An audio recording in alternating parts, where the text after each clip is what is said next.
বাংলাদেশের 2024 সালের ওই নাহিদ, তারপরে যারা জীবন দিয়েছে এরা হলো বীর মুক্তিযোদ্ধা, ঠিক তবে করে বলেন।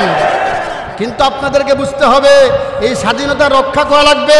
স্বাধীনতার অর্থ এরকম নয় যে ছাত্ররা জীবন দিয়ে এই দেশটাকে স্বৈর শাসককে তারা দূর করে দিয়েছে, তাদের হাত থেকে ক্ষমতা ছিনিয়ে নিয়ে তারা দেশটা চালাইতেছে আর আপনারা অরাজকতা করবেন, এটার নাম স্বাধীনতা নয়, ঠিক তবে করে বলেন। সবাই একসঙ্গে এক হয়ে দেশটাকে ভালো বানানোর জন্য সবাই এক হয়ে কাজ করতে হবে, নতুবা তারাও জালেম আপনিও জালেম, ঠিক কিনা জনগণ? ওদের হাতে কি ছিল? ছাত্রদের হাতে কি ছিল? জোরে কন, ছাত্রদের কি ছিল? লাঠি। বাংলাদেশের জাতীয় ফল কি? জোরে কন, জোরে আওয়াজে কন। জাতীয় মাছ কি? সবই জানেন তো। জাতীয় অস্ত্র কি? হ্যাঁ জোরে কন না কা, আজকে আমি বলছি জাতীয় অস্ত্র কি আপনারা জানা, জানা দিচ্ছি। বাংলাদেশের জাতীয় অস্ত্রের নাম কি? জোরে কন। লাঠি। জাতীয় অস্ত্র ছিল এদের কাছে, লাঠি ছিল এদের কাছে, কিন্তু লাঠি থেকেও কাম হয়নি। ওই যে আপনারা জানেন হস্তি বাহিনী কাবাঘর ধ্বংস করার সময় যখন আসছিল, ওই সময় কিন্তু খুব কম মানুষই ছিল, কম মানুষই ছিল। ওই তাদেরকে ধ্বংস করবার জন্য আল্লাহ পাক দিয়েছিলেন ঝাঁকে ঝাঁকে পাখি, যাকে বলা হয় আবাবিল। আবাবিল মানে ঝাঁকে ঝাঁকে, তৈরন মানে পাখি। ওই ঝাঁকে ঝাঁকে পানিতে কি বলে পাখি ছিল, তাদের মুখে ছিল কি? ছোট ছোট পাথর। পাখি তো ছোট, পাখি তো ছোট, ছোট ছোট পাখি, ঝাঁকে ঝাঁকে বলা হয় আবাবিল। কাবাঘরকে হেফাজত করবার জন্য, রক্ষা করবার জন্য আল্লাহ তাআলা যেই রকম ঝাঁকে ঝাঁকে পাখি দিয়েছিলেন, আবাবিল দিয়েছিলেন, আমি মনে করি বর্তমান 2024 সালের বাংলাদেশের নতুন প্রজন্মের এই ছাত্র জনতা এরাই হলো বাংলাদেশ রক্ষার জন্য আবাবিলের মতো, ঠিক তবে জোরে বলেন। তাদের কাছেও অন্য কিছু ছিল না, ওই ছোট ছোট পাথর। কথা কয় না কে? ওদের কাছে বড় বড় বুলেট আর গুলি, ওদের কাছে খালি পাথর। ওই পাথরকে আল্লাহ পাক গুলির মতো বানায় দিয়া সব পিছনে হেঁটে দিছে। জোরে কন্যাকে, ঠিক কিনা? সাহায্য কার? আওয়াজ দিয়ে জোরে বলেন, সাহায্য কার? এজন্য খবরদার জুলুম করা যাবে, জোরে যখন জুলুম করা যাবে, আজকের থেকে সংকল্প ওয়াদাবদ্ধ হবেন আপনার কথার দ্বারা কাজের দ্বারা কাহার প্রতি আমি জুলুম করব না, ইনশাআল্লাহ। জোরে কন্যাকে, ইনশাআল্লাহ। সবাই আমরা ভাই ভাই, আওয়ামী লীগ বিএনপি কোনো ভেদাভেদ নাই, সবাই আমরা মানুষ, এই দেশের মানুষ। কিন্তু যারা পালায় গেছে ওদের রক্ষা নাই, ওরা পালাবি। ওয়ানাশহাদু আল্লা ইলাহা ইল্লাল্লাহু ওয়াহদাহু লা শারীকা লাহু ওয়ানাশহাদু আন্না সাইয়্যিদানা ওয়া মাওলানা মুহাম্মাদান আবদুহু ওয়া রাসূলুহু সাল্লাল্লাহু আলাইহি ওয়া সাল্লামা আল্লাযী আরসালাহু কাফাতাল লিন-নাস বাশীরান ওয়া নাযীরা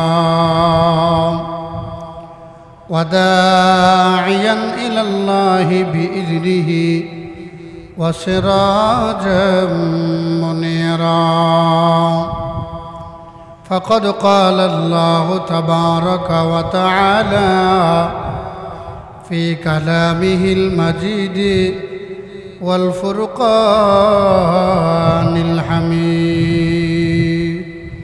সকলে আমার সাথে পড়েন, আউযু বিল্লাহি মিনাশ শাইতানির রাজিম।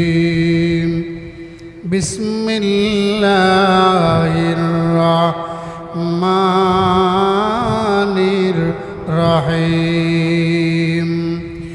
ظهر الفساد في البر والبحر بما كسبت أيدي الناس وقال تبارك وتعالى في موضع آخر يوم يفر المرء من أخيه وأمه وأبيه وصاحبته وبنيه. وقال النبي صلى الله عليه وسلم: الكيس من دان نفسه وعمل لما بعد الموت، والعاجز من أتبع نفسه هواها وتمنى على الله، أو كما قال عليه الصلاة والسلام.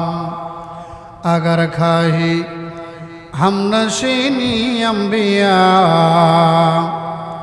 गुनशीनद दर हुजूर औलिया, गुनशीनद दर हुजूर औलिया।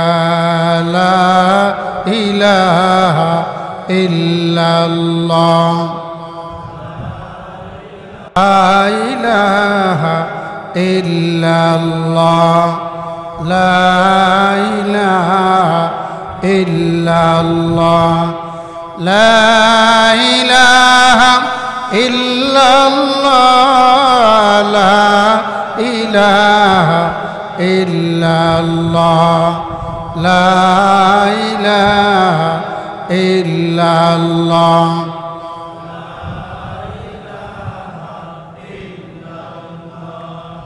ला इलाहा इल्लल्लाह, ला इलाहा इल्लल्लाह,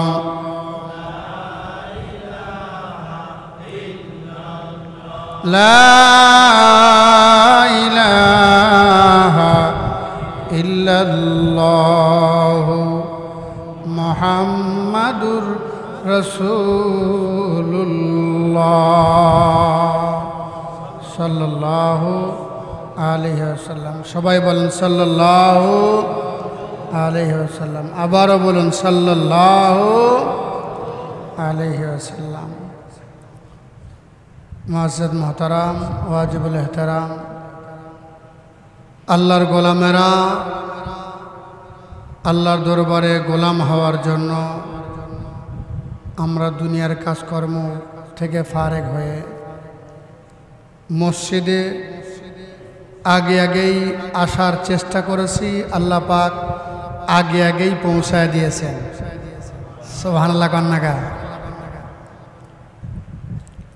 এজন্য সব আল্লাহ পাকের দরবারে কালিমাতুশ শুকর আদায় করি, সকলেই পড়ে আলহামদুলিল্লাহ। অতঃপর পয়গম্বর সরকারে দো জাহান রহমাতুল লিল আলামিন সৈয়দুস সাকালাইন বিশ্বনবী মহানবীর দরবারে শত সহস্র কোটি সালাম। সবাই পড়ুন সাল্লাল্লাহু আলাইহি ওয়াসাল্লাম। আমাদের মালিককে সবাই কথা কান জোরে কান। আল্লাহ যা করে সবাই করেন না, জোরে বলেন। আল্লাহ যা করে ভালোর জন্যই করে। আমাদের বুঝে আসুক চাই না আসুক, আমার জ্ঞান তো অতটুকু নাই, বুঝবো কেমনে? কথা বলেন না কেন? আমার জ্ঞানের ব্রেন কি বেশি যে আমি বুঝবো? আল্লাহ যেটা করেন বান্দার জন্য শতভাগ বান্দার উপকার ভালোর জন্যই করেন। সুবহানাল্লাহ বলেন। কিন্তু মানুষ নিমক হারাম হয়, এ বুঝে না। আল্লাহ যে নিয়ামতটা দেন, এই নিয়ামতের শুকর আদায় বান্দা করে না, তখন আল্লাহ কি করেন? তার থেকে নিয়ামতটা ছিনিয়ে নেন। কতক্ষণ নাগা নিয়ামতের শুকর আদায় করা লাগবে। কত বড় নিয়ামত! যে দেখেন না, কারেন্ট চলে গেলে পারে মানুষের মন ভালো থাকে না, কি গরম সহ্য হয় না, এটা একটা নিয়ামত। নামাজ পড়ার জন্য তৌফিক পাওয়া, সেটাও আল্লাহ পাকের নিয়ামত। আপনাকে আল্লাহ পাক সুস্থ রাখছেন, এটাও আল্লাহ তাআলার নিয়ামত। ঠিক কিনা জোরে গান? এখন এই নিয়ামতের যদি কদর না করি, আল্লাহ বলে ওর কাছ থেকে আমি নিয়ামতটা ছিনে নিই। নিয়ামতের যদি অপব্যবহার করা হয়, আমার কাছে যদি গুরুত্ব না থাকে, আল্লাহ পাকের নিয়ামত দিয়া আমি যদি শুকর আদায় না করি, শুকুরের কাজ না করি, নিয়ামতের কাজ না করি, আল্লাহ বলেন আমি বান্দার কাছে নিয়ামত রেখে লাভ নাই, ওটা ছিনিয়ে নেব। ঠিক কিনা জোরে বলেন? আমরা নামাজ পড়তে পারা এটা আল্লাহ পাকের নিয়ামত কিনা? কতক্ষণ একা বৃষ্টি দিতেছেন নিয়ামত কিনা? রোদ দিতেছেন নিয়ামত কিনা? হ্যাঁ, একই জিনিস কাহারও জন্য নিয়ামত হবে, কাহারও জন্য আবার গজব হবে। হয় না? মনে করেন কারো জমিতে রোদ দরকার, আবার কারো জমিতে পানির দরকার। হ্যাঁ, এখন একই সময় রোদ হবে, বৃষ্টি হবে, এরকম তো হয় না। রোদ যদি হয়ে যায়, যার জমিতে পানির দরকার, তো ভাইরে আমি পানি পাইলাম না, তো ওই ব্যক্তির জন্য রোদটা ক্ষতিকর। জিনিস একটাই, আমরা আল্লাহ তাআলার কাছে নিয়ামত চাই, গজব চাই না। ঠিক কিনা জোরে বলেন? নিয়ামতের যদি শুকর আদায় না করে, তাহলে আল্লাহ পাক নিয়ামত ছিনিয়ে নেন। ক্ষমতার মালিক কে? জোরে আওয়াজ দিয়ে বলেন মালিক কে? ক্ষমতাও একটা আল্লাহ পাকের নিয়ামত। নিয়ামতের শুকর যখন হবে না, আল্লাহ কবার থেকে ছিনিয়ে নেন। কতক্ষণ না? আমি বুঝি নাই যে, আমাকে আবার অন্যরকম ভাবেন না। আমি কিন্তু আপনাদের সবারই ইমাম, কিন্তু এই জায়গাটার হলো দাম, আমার কোনো দাম নাই। এই আসনের দাম আপনারা বুঝছেন? বিভিন্ন রাষ্ট্রের আসনের পরিবর্তন হয়, গদির পরিবর্তন হয়, কিন্তু এই গদির কোনো পরিবর্তন নাই। সুবহানাল্লাহ না গা? বুঝে নাই মনে হয়? বাংলাদেশের এক সময় আসছিল এক দল, আবার হবে আর এক দল, আবার হবে আর এক দল, এরকম দলের পরিবর্তন হয়, গদির আসনের পরিবর্তন হবে। কতক্ষণ ঠিক না? কিন্তু এই আসনের কোনো পরিবর্তন হবে না। এই আসনটা কার? এই আসনটা হলো আল্লাহর রসুলের পয়গম্বরের। সুবহানাল্লাহ জোরে আওয়াজ দিয়ে বলেন।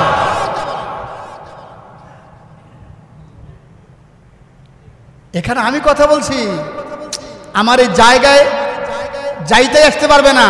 এই জায়গায় যে আসবে সে ওই দলের হয়ে আসা লাগবে। উনি কোন দলের বলেন? আমার নবীর দলের। জোরে কান কোন দলের? কারণ এখানে কথা বলছেন এই মিম্বার প্রথম, হ্যাঁ, আমার নবীর জন্যই। নবী যত জায়গায় গভর্নর পাঠিয়ে দিয়েছেন সবার জন্য এই মেম্বার, এই মেম্বার থেকেই বিচার। কিন্তু আপনারা তো বিচার উঠাচ্ছেন। কতক্ষণ আগে রাগ করতেছেন আপনারা? সত্য কথা বলার জন্য জবানটা বন্ধ করে দিয়েছেন আপনারা। কথা বললে আপনাদের একটু কষ্ট লাগবে, কষ্ট লাগলেও করার কিছুই নাই আমার। কতক্ষণ আগে যদি কেউ মনে করেন যে হুজুর আমাকে কষ্ট দিলেন, আমি কথা বলবো, যদি আপনার কষ্ট লাগে বুঝবেন আপনি আসামি। চোরের কথা বললে চোরের খারাপ লাগবে না ভালো লাগবে? জোরে কর না কা? ঘুষের বিরুদ্ধে কথা বলে ঘুষখোরের খারাপ লাগবে, বেনামাজের বিরুদ্ধে কথা বললে বেনামাজের খারাপ লাগবে। তাই বলে কি আমি কি বলবো যে না বেনামাজিরাও ভালো? এটা কথাই বলেন না। তাহলে আমার কথা বলার অনুমতি আছে তো? জোরে আওয়াজে কথা কোনো অনুমতি আছে তো? অনুমতি আছে। অনুমতি যদি না দেন আপনাদের নামাজ কারো হবে না, আমার পিছনে নামাজ হবে না আপনাদের। কমস কম নামাজটা তো সঠিক করা লাগবে। তাহলে আমি কথা বলছিলাম, এই মিম্বারে সবার কথা বলার অধিকার নাই। কথা বলবে কে? নবীর দলের যে। ঠিক কিনা জোরে গান? আমার নবী মিম্বার থেকে কথা বলেছেন, আমার নবী সত্য না মিথ্যা? জোরে গান, সত্য না মিথ্যা? আওয়াজটা একটু বাড়ায় দিয়েন। এতদিন না মুখ বন্ধ আছে, এখনো কি মুখ বন্ধ আছে? ছাত্ররা আপনাদেরকে স্বাধীন করে দিল, তারপরে ভয় করছেন কেন? স্বাধীন তো আপনারা করেন নাই। এদেশের ছাত্র জনতা বাংলাদেশকে পুনঃস্বাধীনতা দিয়েছে, পুনর্জন্ম দিয়েছে। ঠিক না বেঠিক করে বলেন? তারপরে কেন কথা বলবেন না আপনারা? ছাত্রদেরই তো দাম, এটা বুঝেন নাই তো? এদের মধ্যে খালি ছাত্র খালি বদনাম করছেন। ছাত্ররা ছাড়া কেউ বিজয় অর্জন করতে পারে না। দেশের জন্য জীবন দেওয়ার জন্য প্রস্তুত থাকে, ভয় করে না যারা, ওরা আর কেউ না, ওরা হলো ছাত্র। ঠিক কিনা জোরে গান? এই ছাত্রকে আপনারা জঙ্গি বানায় দিয়েছেন। ছাত্র কি জঙ্গি বানাছেন? ছাত্র যখন দেশের কথা কয় তখন হয় জঙ্গি। আপনার মতের বিরুদ্ধে কথা হলেই হয় যায় জঙ্গি। আমি যখন আপনার মতের বিরুদ্ধে কথা বলবো তখন আপনারা বলবেন যে হুজুর রাজনীতি করতেছে। আপনারা বলেন তো দেখি, রাজনীতি ভালো না খারাপ? সবাই কয় না রাজনীতি ভালো না খারাপ? তো যদি ভালো হয় আমাদেরকে বলতে দেন না কেন? কথা কয় না? যদি ভালোই হয় ইমামদেরকে আলেমদেরকে রাজনীতি করার কথা বলতে দেন না কেন আপনারা? যে হুজুর রাজনীতি করেন না, তাহলে এখন কোন রাজনীতি ভালো না খারাপ? ভালো। আর যারা বলতে দেয় না ওরা মনে করে তাহলে রাজনীতি করা মনে হয় খারাপ। যদি খারাপ হয় তাহলে আপনি করেন কেন? কথা কন না কেন? বুঝা গেল রাজনীতি খারাপ নয়, রাজনীতি ভালো। কেন? রাজনীতি কোনটাকে বলে সেটা আপনারা বুঝেন নাই। রাজ এই শব্দ সব জায়গায় লাগে না। হাঁসের মধ্যে যেটা বড় হাঁস ভালো হাঁস তা কি কন? কথা কন না কেন? নাকি পাতি হাঁস কন? জোরে কন না কেন? কি কন? রাজহাঁস। মিষ্টির মধ্যে যেই মিষ্টিটা যেই ভোগটা ভালো কি কন? রাজভোগ। কি কন? রাজভোগ। বুঝেন নাই? বাড়ির মধ্যে যেই বাড়িতে রাজারা থাকে কি কন? কথা কয় না কেন? ফকিরের বাড়ি কি রাজবাড়ি কয়? তাহলে বুঝা গেল রাজ শব্দ সব জায়গাতে লাগে না, রাজ শব্দ লাগে ভালো জায়গাতেই, বড় জায়গাতেই। সুতরাং নীতি আর আদর্শের মধ্যে যেটা সবচাইতে দামি সেটার নামই হলো রাজনীতি। ঠিক তো বলি জনগণ? এখন আপনি বলেন, যদি আপনার আদর্শ বাস্তবায়নের জন্য আপনি কথা বলতে পারেন, বিএনপির ভাইরা যদি কি বলে শহীদজার আদর্শ বাস্তবায়নের জন্য তারা যদি কথা বলতে পারেন, আওয়ামী লীগের ভাইরা শেখ মুজিবের আদর্শ বাস্তবায়নের জন্য তারা যদি কথা বলতে পারেন, আমরা মুসলমান, আমরা ওলামায়ে কেরাম নবীর আদর্শ বাস্তবায়নের জন্য আমরা মিম্বর থেকে কথা বলতে পারি। ঠিক তো করে বলেন? আপনাদের নেতার চাইতে আমার নেতার আদর্শ দাম বেশি না কম? জোরে কন না কে? বেশি না কম? আমার নেতার মতো নেতা পৃথিবীতে আর কেউ হবে না। তাহলে সেই নেতার রাজনীতি আপনি বন্ধ করছেন। হ্যাঁ, মানে আপনাদেরটা রাজনীতি না, আপনাদেরটা দুর্নীতি আর পেটনীতি। আসল রাজনীতি হলো আমার নবীর নীতি, আল্লাহর নীতি, কোরআন হাদিসের নীতি। নবীর আদর্শই হলো সবচাইতে দামি আর বড় আদর্শ। এজন্য নবীর আদর্শের কোনো পরিবর্তন হয় না। এজন্য নবীর ওয়ারাসাতুল আম্বিয়া, নবীদের আসনের কোনো পরিবর্তন হবে? দেখেন নাই কিয়ামত পর্যন্ত এই আসন থাকবেই। এই আসনে আসবে কারা? নবীর আদর্শের লোক যারা। আপনাদের ভিতরে এক সময় জিয়ার আদর্শের লোক ঢুকবে, এক সময় শেখ মুজিবের আদর্শের লোকেরা ঢুকবে, কিন্তু এই আসনে যারা বসবে এরা হলো আমার নবীর আদর্শের লোক। জোরে কোন ঢাকা? তাহলে এখন বোঝা গেল অন্য জায়গায় যদি কথা বলা যায়, এখান থেকেও হক আর সঠিক কথা বলার নবীর আদর্শের লোকদের জন্য উন্মুক্ত রাখা লাগবে। ঠিক না করে বলেন? তাহলে আমাদের জন্য সঠিক কথা, সত্য কথা বলার এই জায়গার থেকে বলার দরকার আছে না নাই? জোরে কান আছে না নাই? আসতে করছেন কেন? আপনি আপনার বিবেককে প্রশ্ন করেন। রাগ করবেন না মুসলমান। শোনেন, জালেম আর মাজলুম মনে রাখবেন, মজলুমের পক্ষে আমার আল্লাহ থাকে। জোরে কান না গা? মজলুম হন, নবীজি বলেন মজলুম হয়ে বেঁচে থাকো, জালেম হয়ে বেঁচে থাকো না। মজলুম হয়ে বেঁচে থাকে ভালো, জালেম হয়ে বেঁচে থাকে ভালো না। মনে রাখবেন, জালেমকে আল্লাহ পাক ছাড় দেয়, সুযোগ দেয়, কিন্তু ছেড়ে দেয় না। ঠিক কিনা জোরে বলেন? সুতরাং মজলুম হয়ে থাকবো, জালেম হব না। আমার নবী মজলুম ছিলেন, আমার নবী জালেম ছিলেন না। জোরে কান্নাকে ঠিক কিনা? ফেরাউন জালেম ছিল, কোন জালেম পৃথিবীতে টিকে থাকতে পারে নাই। মনে রাখবেন, এজন্য কিয়ামত পর্যন্ত যারাই জালেম হবে, জুলুম করবে, এদেরকে মানুষ ধিক্কার জানাবে, ঘৃণা জানাবে। ঠিক তবে ঠিক করে বলেন? আপনি কি বলেন? এখান থেকে সঠিক কথা, হক কথা বলা লাগবে। আজকের আলোচনাই হবে জালেম আর মাজলুম নিয়ে। আমরা মাজলুম হব, জালেম হব, জোরে কন্যাকে জালেম হব। কিন্তু আপনারা তো আবার জালেমি শুরু করছেন। ছাত্ররা আপনাদেরকে স্বাধীনতা দিয়ে দিল, আর আপনারা শুরু করছেন অন্যায় অবিচার, ধরো আর মারো আর লুটপাট করো। কথা কয় না কা? এটাই কি স্বাধীনতার ইচ্ছা ছিল, উদ্দেশ্য ছিল? তা আপনিও তো জালেম হয়ে গেলেন। কদিন পর মানুষ বলবে কে রে, আগেরটাই ভালো আছিল। আপনাদের কারণে বলবে আগেরটাই ভালো আছিল। তাহলে আপনার কারণে এই কথা বলতে সুযোগ দিবেন কেন?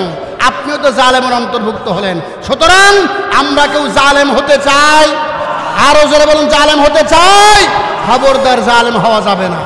আপনি বুঝেন নাই ছাত্ররা কি কষ্ট করেছে? ওই জায়গায় যদি আপনি হতেন, আপনার সন্তান হতো, ওই আবু সাইদের জায়গায় যদি আপনার সন্তান হতো, আপনি সহ্য করতে পারতেন না। আপনি আবু সাইদের মায়ের কাছে, বাবার কাছে, বোনের কাছে একটু বসে দেখেন তাদের কি করুণ হাজারি। ওই আবু সাইদের কথা বললে আপনি চিন্তা করবেন, সে আবু সাইদ না হয়ে যদি আমার সন্তান যদি সেখানে হতো, আপনি কি করতেন? মুআজ্জাজ মুহতারাম, দেশ প্রেম ইমানের অঙ্গ, দেশকে ভালোবাসতে হবে, ঠিক কিনা যারা বলেন? তো বলছিলাম এই ছাত্রদের কথা, এই ছাত্রদের উপরে যদি আল্লাহ তাআলার হাত না থাকতো জীবনও হতো না। আপনারা কি জানেন? হ্যাঁ, এই কত সাল পর্যন্ত ইয়াদ ছিল? 40, 42, 43, কথা কয় না কা? আল্লাহ কত সুযোগ দিছে, মেলা দিন আর সুযোগ হবে না। জুলুম নির্যাতন বেশি হয়ে গেছে, এজন্য আল্লাহ পাক দেখলো যে না, আর এইভাবে হয় না, আমি ছাত্রদেরকে মাধ্যম বানায়া আমি আল্লাহ তাদের উপর সহযোগিতা করবো। সুবহানাল্লাহ। ওই যে আফগানিস্তানের ছাত্ররাই কিন্তু কাজ করছে। ওদেরকে আপনারা কি বলেন? তালেবান কন না? ওদেরকে কি কন? তালেবান। আপনারা মনে করেন বা তালেবান মানে জঙ্গি, জঙ্গি কয় দিচ্ছে, এটাও বোঝেন না। জঙ্গি শব্দ তো ভালো, কিন্তু আপনাদেরকে বুঝা দিচ্ছে সন্ত্রাসের মতো কয়। টুপিওয়ালা দেখলে জঙ্গি, টুপিওয়ালা দেখলে রাজাকার। এক সময় ছিল রাজাকার গালির শব্দ, 2024 আসিয়া রাজাকার হলো সবচাইতে সম্মানের শব্দ। আপনাদের কারণে হয়েছে, ঘৃণার শব্দকে সম্মানের শব্দ পরিণত হয়ে গেছে। মুআজ্জাজ মুহতারাম, আফগানিস্তানের তালেবানরা, তালেবান মানে ছাত্রগুলো, তালেবে এলেম মানে ছাত্র, এলেম অন্বেষণকারী, ওদেরকে বলা হয় তালেবান মানে ছাত্র। ওই ছাত্ররা এখন দেশ চালাইতেছে কেমন জানেন? সারা বিশ্বের ইহুদি নাসারা তারা বলতেছে ওই দেশের মধ্যে কোনো দুর্নীতি নাই কেন, এত উন্নতি হচ্ছে কেন, উন্নতি হওয়ার কারণটা কি? তখন তারা দেখলো ওই দেশের মধ্যে উন্নতি হওয়ার একটাই কারণ, সেই দেশ ছাত্ররা চালাইতেছে। ছাত্ররা চালাইতেছে মানে কি? তালেবানরা চালাইতেছে মানে ছাত্ররা চালাইতেছে। ওই তালেবানদেরকে আপনারা বলেন জঙ্গি। জঙ্গি মানে কি? জঙ্গ এটা হলো ফার্সি শব্দ। জং যারা করে তাদেরকে বলা হয় জঙ্গি। জঙ্গ এর বাংলা হলো যুদ্ধ। যুদ্ধ যারা করে তাদেরকে আপনারা কি বলেন? যোদ্ধা। ধরে কি বলেন? যোদ্ধা। আপনারা এক সময় বলবেন বীর মুক্তিযোদ্ধা, অমুক মুক্তিযোদ্ধা। এই মুক্তিযোদ্ধা আফগানিস্তানের তালেবানরাই হলো মুক্তিযোদ্ধা, ঠিক তেমনি করে বলেন। আর বাংলাদেশের 2024 সালের ওই নাহিদ, তারপরে যারা জীবন দিয়েছে এরা হলো বীর মুক্তিযোদ্ধা, ঠিক তেমনি করে বলেন। কিন্তু আপনাদেরকে বুঝতে হবে এই স্বাধীনতা রক্ষা করা লাগবে। স্বাধীনতার অর্থ এরকম নয় যে ছাত্ররা জীবন দিয়ে এই দেশটাকে স্বৈর শাসককে তারা দূর করে দিয়েছে, তাদের হাত থেকে ক্ষমতা ছিনিয়ে নিয়ে তারা দেশটা চালাইতেছে, আর আপনারা অরাজকতা করবেন, এটার নাম স্বাধীনতা নয়, ঠিক তেমনি করে বলেন। সবাই একসঙ্গে এক হয়ে দেশটাকে ভালো বানানোর জন্য সবাই এক হয়ে কাজ করতে হবে, নতুবা তারাও জালেম, আপনিও জালেম, ঠিক কিনা জনগণ? ওদের হাতে কি ছিল? ছাত্রদের হাতে কি ছিল? জোরে কন। ছাত্রদের কি ছিল? লাঠি। বাংলাদেশের জাতীয় ফল কি? জোরে কন, জোরে আওয়াজে কন। জাতীয় মাছ কি? সবই জানেন তো। জাতীয় অস্ত্র কি? হ্যাঁ, জোরে কন না কা? আজকে আমি বলছি জাতীয় অস্ত্র কি আপনারা জানেন? জানা দিচ্ছি। বাংলাদেশের জাতীয় অস্ত্রের নাম কি? জোরে কন। লাঠি। জাতীয় অস্ত্র ছিল এদের কাছে। লাঠি ছিল এদের কাছে, কিন্তু লাঠি থেকেও কাম হয়নি। ওই যে আপনারা জানেন হস্তি বাহিনী কাবাঘর ধ্বংস করার সময় যখন আসছিল, ওই সময় কিন্তু খুব কম মানুষই ছিল। ওই তাদেরকে ধ্বংস করবার জন্য আল্লাহ পাক দিয়েছিলেন ঝাঁকে ঝাঁকে পাখি, যাকে বলা হয় আবাবিল। আবাবিল মানে ঝাঁকে ঝাঁকে, তৈরন মানে পাখি। ওই ঝাঁকে ঝাঁকে পানিতে কি বলে পাখি ছিল, তাদের মুখে ছিল কি ছোট ছোট পাথর। পাখি তো ছোট ছোট পাখি, ঝাঁকে ঝাঁকে বলা হয় আবাবিল। কাবা ঘরকে হেফাজত করবার জন্য, রক্ষা করবার জন্য আল্লাহ তাআলা যেই রকম ঝাঁকে ঝাঁকে পাখি দিয়েছিলেন, আবাবিল দিয়েছিলেন, আমি মনে করি বর্তমান 2024 সালের বাংলাদেশের নতুন প্রজন্মের এই ছাত্র জনতা, এরাই হলো বাংলাদেশ রক্ষার জন্য আবাবিলের মতো। ঠিক তবে জোরে বলেন। তাদের কাছেও অন্য কিছু ছিল না, ওই ছোট ছোট পাথর।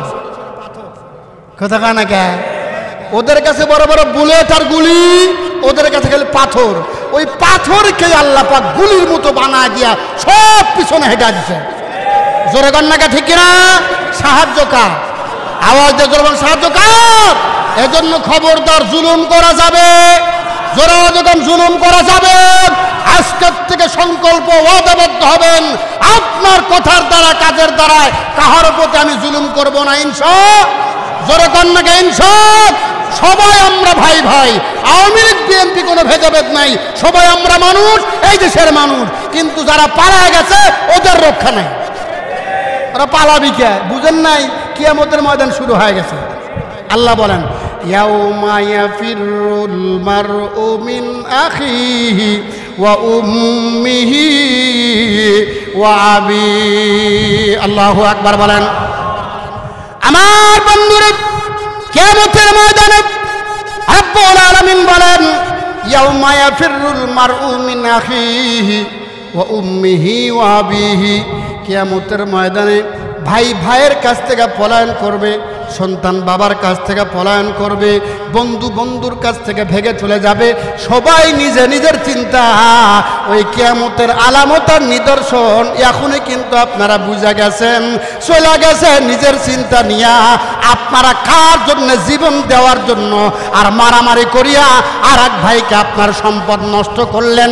এখন আপনি চিন্তা করেন, আপনার জন্য কেউ না, আপনি কিন্তু আপনার জন্য। ঠিক কিনা জোরে কর? আপনি আপনার জন্য। আপনার জন্য কে? যার জন্য আপনি জীবন দিলেন সে কোথায়? আজকে শিক্ষা গ্রহণ করেন। সবাইকে বলছি, কিন্তু আমি একদলকে উদ্দেশ্য করে বলছি না, সবাইকে বলছি আপনারা শিক্ষা গ্রহণ করেন। আপনি কার জন্য আপনার ভাইকে মারতেছেন? পাশের বন্ধুকে আপনি মারতেছেন কার জন্য? আপনি মারা গেলে আপনি নেতার কথা শুনিয়া আপনার ভাইকে আপনি কষ্ট দিলেন, অথচ আপনি মারা গেলে আপনার এই পাশের বাড়িওয়ালা আপনার জানাজায় যাবে। নেতা আপনার জানাজা আসবে না, আপনার তাক কষ্ট দেন কেন? খবরদার, কোন নেতার কথা শুনিয়া কোনো ভাইকে কষ্ট দিতে পারি? জোরে কন্যাকে পারবো না। বাজান আমার বন্ধু লম্বা করবো না, শুনেন। জুলুম সবচাইতে মারাত্মক অপরাধ। আল্লাহ রাব্বুল আলামিন বলেন অত্যাচারীকে আমার আল্লাহ রাব্বুল আলামিন সহ্য করেন না, ভালোবাসেন না। নবীজি বলেন যেই মানুষটা অত্যাচার করবে আমার বন্ধুরে রব্বুল আলামিন ওই মানুষটাকে পছন্দ করেন না, ভালোবাসেন না। ইন্নাল্লাহা লা ইউহিব্বুজ জালিমিন। আল্লাহু আকবার, জোরে আওয়াজ গান। আমার বন্ধুরে আল্লাহ রাব্বুল আলামিন জালেমকে ভালোবাসেন না, অত্যাচারীকে আল্লাহ রাব্বুল আলামিন ভালোবাসেন না। সুতরাং আমরা কেউ জালেম হব না। মাজলুমের দাম, মাজলুমকে আল্লাহ রাব্বুল আলামিন ক্ষমা করে দিবেন, কিন্তু জালেমকে আল্লাহ তাআলা ক্ষমা করবেন না। কিয়ামতের ময়দানে জালেমের বিচার হবে, খালি দুনিয়াতেই না, কিয়ামতের ময়দানেও বিচারের কাঠগড়ায় দাঁড়ানোর জন্য রেডি হয়ে যান। কত আলেম ওলামার চোখের পানি যেই মানুষগুলো সহ্য করতে পারে নাই, কত আলেমের চোখের পানি।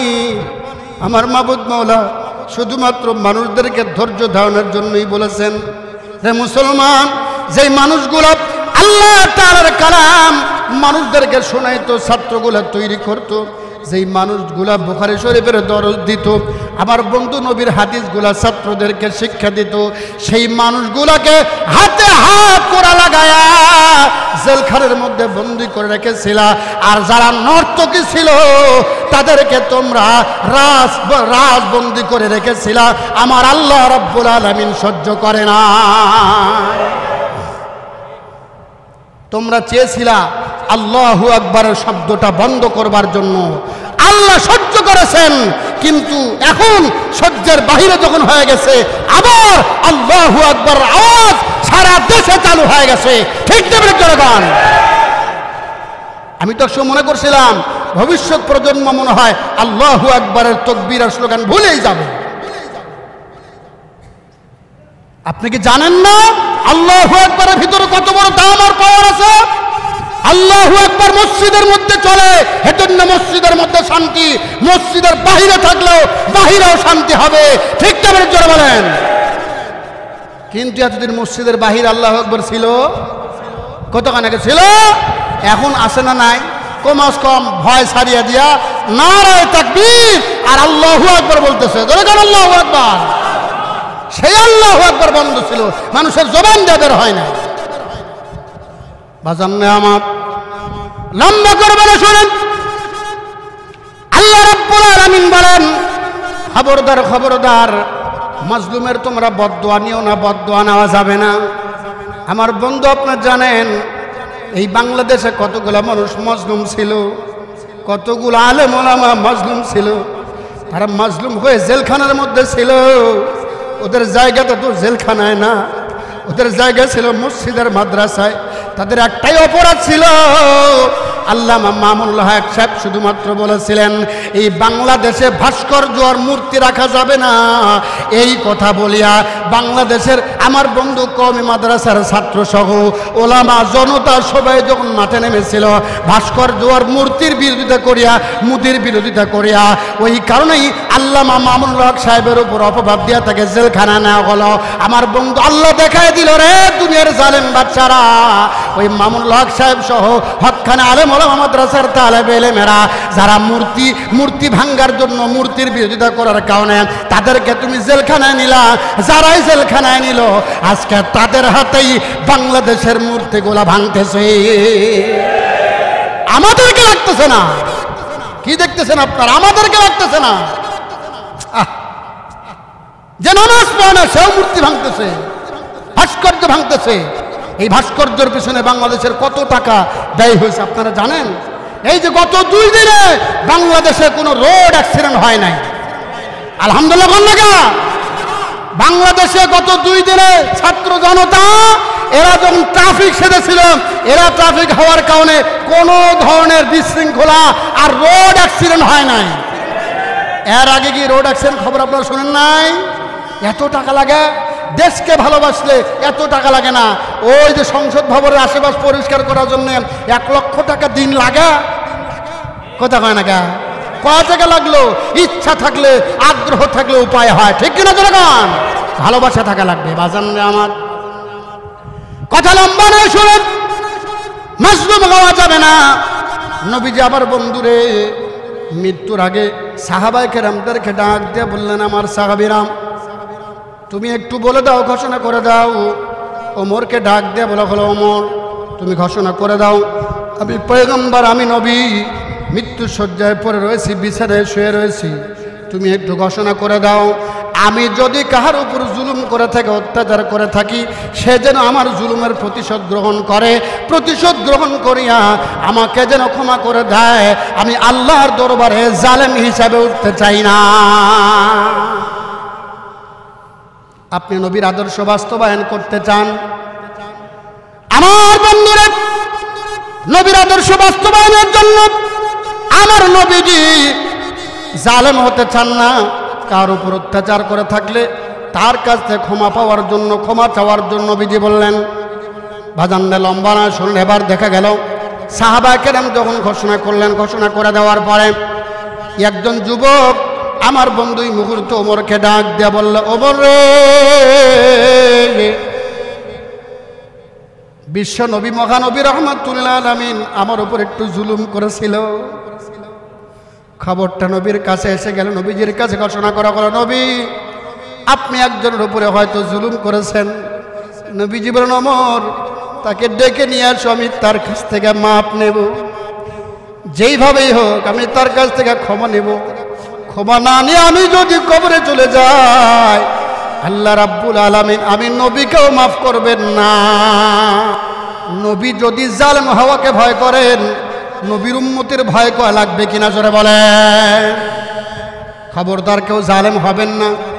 আমার বন্ধু, আমি কিন্তু কথাগুলো আপনাদেরকে বলছি, কেউ রাগ করবেন না। একজনকে দিয়ে আমার বন্ধু সবাইকে শিক্ষা গ্রহণ করা লাগবে। হ্যাঁ মুসলমান, বিশ্বনবী রাহমাতুল্লাহ আলামিন ওই মুহূর্তে আমার বন্ধু যখন সাহাবীদেরকে বললেন, নবীজি বললেন, যাও তোমরা তার কাছে, তাকে একটু ডেকে আমার কাছে নিয়ে আসো, আমি তার কাছ থেকে ক্ষমা নেব। ওমর ডাক দিয়ে বললেন, নবী আপনার পক্ষ থেকে আমি তার কাছে ক্ষমা নেই। নবীজি বললেন, ওমর না না, আমার পক্ষ থেকে নিও না, আমি তার কাছ থেকে ক্ষমা নেব। নবীজি বলেন, সাহাবী বলেন, পয়গম্বর আপনি তার কাছে ছোট হবেন কেন? তার কাছে আপনি ক্ষমা চাইলে তো আপনি ছোট হয়ে যাবেন। আপনার ছোট হওয়ার দরকার নাই, আমি ওমর ছোট হইয়া তার কাছ থেকে ক্ষমা নেই, আপনাকে ছোট করব না। নবীজি ডাক দিয়ে বলে, ওমর অপরাধ করেছে আমি তার কাছ থেকে ক্ষমা নেই। আল্লাহ রাব্বুল আলামিন যদি কিয়ামতের ময়দানে আমারে ধরে, আমারে যদি আসামি বানায়, আমি নবী যদি আসামি হয়ে যায়, আমার উম্মতের তো মুক্তি থাকবে না। উম্মতকে বাঁচানোর জন্য ভয়। আমার বান্দাবাদ বিশ্বনবী রাহমাতুল্লাহ আলাইহি ওমরকে যখন বললেন, ওমর রাদিয়াল্লাহু তাআলা আমার বন্ধু লোকটাকে ডাক দিয়ে বলল, ভাই শুনলাম তুমি নাকি বাস্তবিক নবী তোমার উপরে জুলুম করেছে, অত্যাচার করেছে, নবী জালেম, তুমি মাজলুম হয়েছিলা। ডাক দিয়া বলে, হ্যাঁ অবশ্যই অবশ্যই আমি মাজলুম, আর নবী হলো জালেম। ওমর ডাক দিয়া বলে, ভাই রে, আমার দরদি নবীকে এরকম করে জালেম বলিও না। আমি জানি আমার নবী কাউকে কষ্ট দেয় নাই, আমার নবী ইচ্ছা করিয়া কাউকে কষ্ট দেবে না, এমন নবী না। যেই নবী কাউকে কষ্ট দেবে এমন নবী না। কিন্তু তুমি যেহেতু বলতেছো, তাহলে নবীর কাছে যাওয়া লাগবে। নবী যদি বলেন হ্যাঁ, নবীর কাছে গিয়ে তোমার প্রমাণ দেখানো লাগবে নবী তোমাকে কষ্ট দিয়েছিল, নবী তোমার উপর জুলুম করেছিলাম। সঙ্গে সঙ্গে যুবক ডাক দিয়ে বলো, ওমর অবশ্যই অবশ্যই যাব, চলো নবীর কাছে নিয়ে চলো। অবশ্যই অবশ্যই যাব। আমি সেখানে গিয়ে বলবো আমাকে কিভাবে অত্যাচার করেছিল আমার উপরে, কেমন করে নবীর জালেম আর আমি মজলুম হয়েছিলাম। চলো তো নবীর কাছে চলো। ওমর তখন ডাক দিয়ে বলে, ভাই রে, নবীর কাছে না গিয়েই কি তুমি একটু আমার কাছে আমার নবীকে তুমি ক্ষমা করে দিতে পারো না? বলো তুমি কি চাও, কি লাগবে? তোমার যদি দুনিয়ার কোনো সম্পদ, টাকা পয়সা লাগে, অর্থ লাগে, আমি দিয়ে দেব। বলো নবীজি তোমার উপরে কেমন করে জুলুম করেছে, ওই জুলুমের প্রতিশোধটা তুমি আমার কাছ থেকে নিয়ে আনাও। ওমর যখন বলে, সঙ্গে সঙ্গে যুবক ডাক দিয়ে বলে, ওমর রে, না না, এইরকম করে আমি ক্ষমা করতে পারবো না। নবী যেহেতু আমার উপরে জুলুম করেছে, ওই নবী আমার কাছ থেকে ক্ষমা চাওয়া লাগবে, তবে আমি মাফ করব। নবীর পক্ষ থেকে কেউ ক্ষমা চাইলে আমি মাফ করব না। ওমর হাতে পায়ে ধরে ডাক দিয়ে বলেন, আমার নবী রাহমাতুল্লিল আলামিন বিছানায় শুয়ে রয়েছে, মৃত্যু শয্যায় পড়ে রয়েছে, আমার নবীকে তুমি ক্ষমা করে দাও, আমার নবীকে জালেম শব্দ বলিয়া তুমি কষ্ট দিও না। যুবক এইবার ডাক দিয়ে বলে, ভাই ওমর, আমি নবীর কাছে গিয়ে জালেম বলবো না, শুধুমাত্র ওই নবী কেমনভাবে কষ্ট দিয়েছিল সেই কথাটা একটু নবীর কাছে গিয়ে বলবো। আমার বন্ধু এবার সংক্ষিপ্ত করে লম্বা করব না। এবার আবার বন্ধু লোকটাকে, যুবকটাকে যখন নবীর দরবারে নিয়ে আসলো, নবীর দরবারে আসিয়াম বিশ্ব নবী রাহমাতুল্লাহ আলামিনকে ডাক দিয়ে বললেন, ওগো পয়গম্বর, আপনি আমার উপরে জুলুম করেছেন, আপনার কি মনে নাই? নবীজি ডাক দিয়ে বলে যে, না না, মনে নাই। এইবার আমার বন্ধু লোকটা ডাক দিয়ে বলছে, ঠিক আছে, ওই যে তুমি যুদ্ধের ময়দানে এক সময় আপনি আমাকে ওই তরবারির আঘাত দ্বারা, চাবুকের আঘাত দ্বারা আমার পিঠের উপরে চাবুকের তুমি আঘাত করেছিলা, ওই চাবুকের আঘাত এখনো পর্যন্ত আমার ঘাও শুকায় নাই, আমার দাগ মিশে নাই, ওই দাগ মিশে নাই। প্রতিটা দিন প্রতিদিন আমার ওই দাগে আমাকে মনে করে দেয় নবী আমাকে কষ্ট দিয়েছিল। রাহমাতুল আলামিন চোখের পানি ছেড়ে দিয়ে কান্দে আর ডাক দিয়ে বলে, যুবক ও ভাই, তুমি আমাকে তোমার মতো শাস্তি দিয়া, আমি যেই রকম তোমাকে শাস্তি দিয়েছি, আঘাত করেছি, ওই রকম আঘাত দিয়া তুমি আমারে ক্ষমা করে দাও। কিয়ামতের ময়দানে আমারে তুমি জালেম বানায়ও না। আল্লাহু আকবার জোরে বলেন। সঙ্গে সঙ্গে আমার বন্ধু যুবক রাহমাতুল্লাহ আলামিনকে ডাক দিয়ে বললেন, আপনি যখন আমাকে চাবুক ধরে আঘাত করেছিলেন, আপনি কিন্তু ইচ্ছা করে আঘাত করেন নাই। নবীজি বললেন, হ্যাঁ আমিও তো জানি, আমি ইচ্ছা করে কাউকে আঘাত করি না, করবো না, কষ্ট দেব না। বলুন তো দেখি ভাই, ইচ্ছা করে আঘাত না করলে কে আর জুলুম হয়? ও অনিচ্ছায় হয়ে গেছে, এমনি তো ক্ষমা পাওয়ার কথা। তারপর আবার নবীজি ক্ষমা নেন, ডাক দিয়ে বলছেন, আল্লাহর বান্দা ঠিক আছে, তুমি আবার ক্ষমা করো, যেইভাবে তোমার ইচ্ছা তুমি প্রতিশোধটা গ্রহণ করো। আমি প্রতিশোধ দিয়া, বদলা দিয়া আমি আল্লাহর দরবারে ক্ষমা পাইতে চাই। সঙ্গে সঙ্গে যুবক ডাক দিয়ে বললাম, ওগো নবীজি, আপনি যখন আমার চাবুকের আঘাত করছিলেন, ওই সময়ের মধ্যে আমার পিঠের উপরে কোনো চাদর ছিল না, আপনার পিঠের উপর এখন চাদর রয়েছে। আপনাকে চাদর রাখা অবস্থায় আমি শাস্তি দেব না, আপনার পিঠ থেকেও চাদরটা সরাইতে হবে। সঙ্গে সঙ্গে নবীরা আমার বন্ধু যখন চাদরটা সরাইলেন, ওই মুহূর্তে যুবক আমার বন্ধু সঙ্গে সঙ্গে আল্লাহর পয়গম্বর বিশ্ব নবী রাহমাতুল্লাহ আলামিনকে এইরকম করে ধরিয়া নবীজির মোহরে নবুয়তের উপরে চুমা লাগায় দিয়েছে। ডাক দিয়ে বলে, পয়গম্বর ও নবীজি, আপনি আমার উপরে যে আঘাতটা করেছিলেন, আমি জানি আপনি কোনোদিন ইচ্ছা করে আঘাত করেন নাই, আমিও তো কোনোদিন আপনার কাছ থেকে বদলা নিতাম না। কিন্তু যখন ঘোষণা যখন হয়েছিল কাহার উপরে যদি কেউ জুলুম করে থাকে আমি, তাহলে আমার জুলুমের জন্য প্রতিশোধটা গ্রহণ করে। আমি তখন চিন্তা করলাম, আমার উপর তো জুলুম করে নাই, কিন্তু একটু অভিমান করিয়া আমি দেখি আমার পয়গম্বরের মোহরে নবুয়তের উপর একটু চুমা লাগাইতে পারি কি না। সঙ্গে সঙ্গে ডাক দিয়ে বলে, পয়গম্বর আপনি কোনো জুলুম করেন নাই, আপনি জালেম না, আমি কিন্তু আপনাকে এতটুকু কষ্ট দিয়া আমি জালেম হয়ে গেলাম, আপনাকে কষ্ট দিলাম। নবী ডাক দিয়া বলে, যুবক না না, তুমিও জালেম না, আর তোমার কথায় আমিও জালেম না। তোমার ইচ্ছা ভালো, আমি পয়গম্বরের মোহরে নবুয়তে চুমো দিলা, শুধু চুমো দিলা তাই নয়, তোমার মুখটাকে জাহান্নামের আগুন থেকে হারাম করে নিলাম। মুআজ্জাজ মুহতারাম, এজন্য খবরদার, নবীজি অনিচ্ছায় একজনের পিঠের উপর আঘাত লেগেছিল, তাও জিহাদের ময়দানে, যুদ্ধের ময়দানে, তারপরেও নবীজি এই জুলুম যেন না হয়, জালেম যেন না হন, সেজন্য নবীজি সবাইকে ঘোষণা করে দিলেন প্রতিশোধ নিয়ে নিতে। আমি যদি জুলুম করে থাকি, এর চাইতে বড় অত্যাচার আমরা করছি কিনা, জনগণ করতেছে কিনা, খবরদার এইরকম জুলুম করা যাবে না। যারা জুলুম করছে ওদেরকে আমরা ক্ষমা করে দিই। এই কথা কন না গা, যে ওলামায়ে কেরাম তারা ক্ষমা করে দিতেছেন, আমাদের ক্ষমা করে দিতে অসুবিধা কি? তাই বলে যারা ক্ষমা করে দিয়েছে, যারা স্বাধীন করেছে, তারা স্বাধীন করে দেওয়ার কারণে আপনারা অরাজকতা করবেন, আপনারা ওদের চাইতে বড় জালেম হবেন। ঠিক তবে জোরে বলেন। এজন্য প্রতিটা পাড়া মহল্লায় নিজেরা সোচ্চার হন, নবীর উম্মতেরা সোচ্চার হন। আমার নবী জালেম হয় নাই, অত্যাচার করে নাই, আমরা অত্যাচার করব না, কাউকে অত্যাচার করতে দেব না। ঠিক কিনা জোরে বলেন। আপনারা খবর শুনতেছেন, বাংলাদেশের প্রত্যেকটা মন্দির, অনেক মন্দিরে, চট্টগ্রামের বিশেষ করে বড় বড় মন্দির আছে, এই সমস্ত মন্দিরে পাহারা দিতেছে এই বাংলাদেশের কওমি মাদ্রাসার ছাত্ররা। আলহামদুলিল্লাহ, যারা সব সময় ছিল, আছেও।